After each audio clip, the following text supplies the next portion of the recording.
हमारे आसपास रोज न जाने ऐसे कितने सारे इंसिडेंट्स होते हैं जिन्हें देखने और सुनने के बाद भी उन पर विश्वास करना मुश्किल हो जाता है।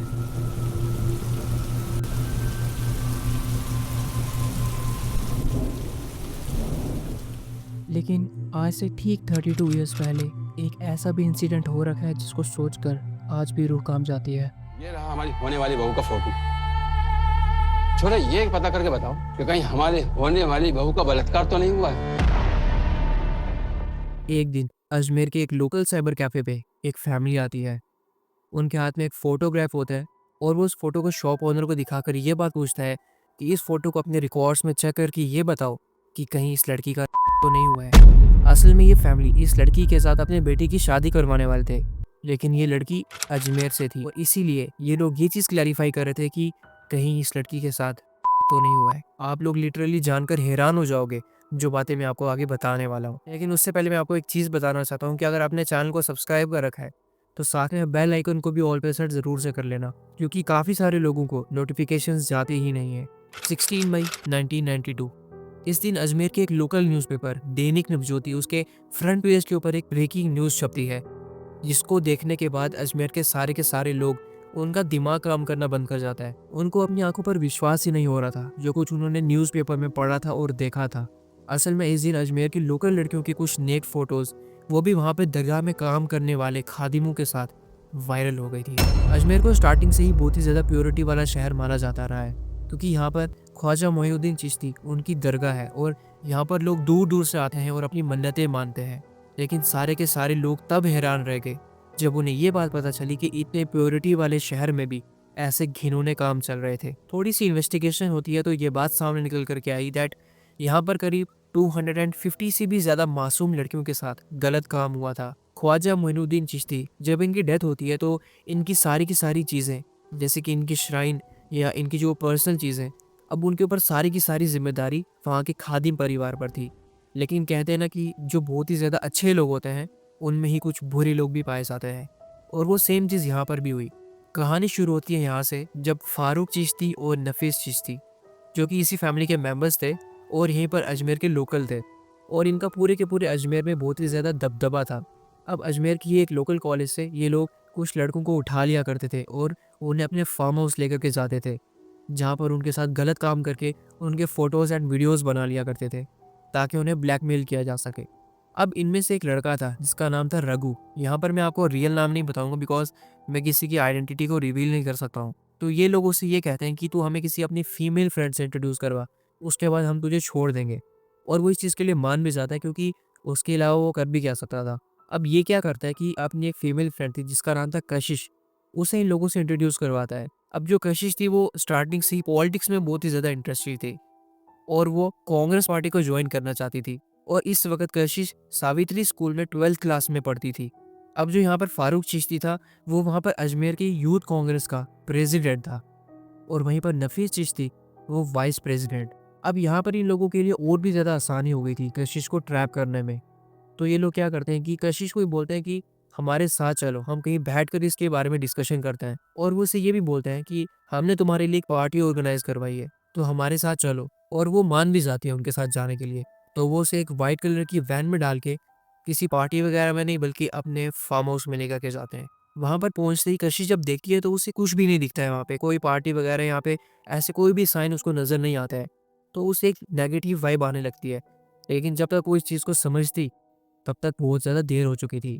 यहाँ पर नफीस चिश्ती कशिश का हाथ पकड़ता है और उसे रूम में लॉक कर देता है, और उसके बाद ये दोनों मिलकर उसके साथ गलत काम करते हैं और उसकी फ़ोटोज़ एंड वीडियोज़ बना लेते हैं। अब ये लोग क्या करते हैं कि कशिश का भी यूज़ करते हैं अपने इस गंदे काम को आगे बढ़ाने के लिए। वो उसे ब्लैकमेल करते हैं कि अगर तूने हमारी हेल्प ना की तो हम तेरी सारी की सारी वीडियोज़ एंड फ़ोटोज़ वायरल कर देंगे, और वो उसे भी ये बात बोलते हैं कि तू हमें अपनी एक और न्यू फीमेल फ्रेंड से इंट्रोड्यूस करवा। और कशिश भी इस चीज़ के लिए मान जाती है और वो अपनी एक फ्रेंड रिद्धि उसे इन लोगों से इंट्रोड्यूस करवाती है। वो रिद्धि से ये बात बोलती है कि मेरे कुछ भाई हैं, आज उनकी तरफ से एक पार्टी ऑर्गेनाइज करवाई है जिसमें तू मेरे साथ चलेगी। और रिद्धि भी अपने पेरेंट्स से परमिशन ले लेती है और कशिश के साथ वो चली जाती है इस पार्टी में। और ये पार्टी कहाँ पे होने वाली थी? वहीं पर, उसी फार्म हाउस में। अब जब ये दोनों वहाँ पे पहुँचती हैं तो इन्हें वहाँ पर इशरत अली, शमसुद्दीन, मोइजुला, अनवर चिश्ती ये सब वहाँ पर बैठे मिलते हैं। तो ये लोग भी उनके साथ जॉइन हो जाती हैं और ये भी वहाँ पर पार्टी करते हैं। लेकिन इस दिन शॉकिंगली वो इन्हें कुछ भी नहीं करते हैं और यहाँ पर ये इसलिए कर रहे थे ताकि जो रिद्धि थी, जो अभी न्यूली ट्रैप हुई थी, उसका यहाँ पे ट्रस्ट गेन किया जाए। बात और जो कशिश थी, उसने रिद्धि को इस बारे में कुछ भी नहीं बताया था कि आखिर में उसके साथ हुआ क्या था, क्योंकि अगर वो उसे बताती तो रिद्धि कभी उसके साथ आती ही ना। और ऐसा ना होने पर ये लोग उसकी सारी की सारी वीडियोज एंड फोटोज वायरल कर देते। अब एक दिन ऐसा हुआ कि रिद्धि जो थी उसे वहाँ पे मोइजुला, जिसको पूतन करके ये बोलते थे, उसने पार्टी में बुलाया और रिद्धि भी इस चीज़ के लिए मान जाती है क्योंकि उसे लग रहा था कि सब कुछ नॉर्मल है। अब जब वो वहाँ पे जाती है तो उसे आगे कोई भी नहीं मिलता है, बस वो पूतन और वो अकेले थे। ये चीज़ देखकर जब तक उसे फील होता कि यहाँ पर कुछ तो गलत है, तब तक ऑलरेडी बहुत ज़्यादा लेट हो चुका था। पूतन वहीं पर रिद्धि के साथ भी गलत काम करता है और आगे तो आपको पता ही है जो उसने करना था, उसने इसकी भी वीडियोज़ एंड फोटोज़ रिकॉर्ड कर ली।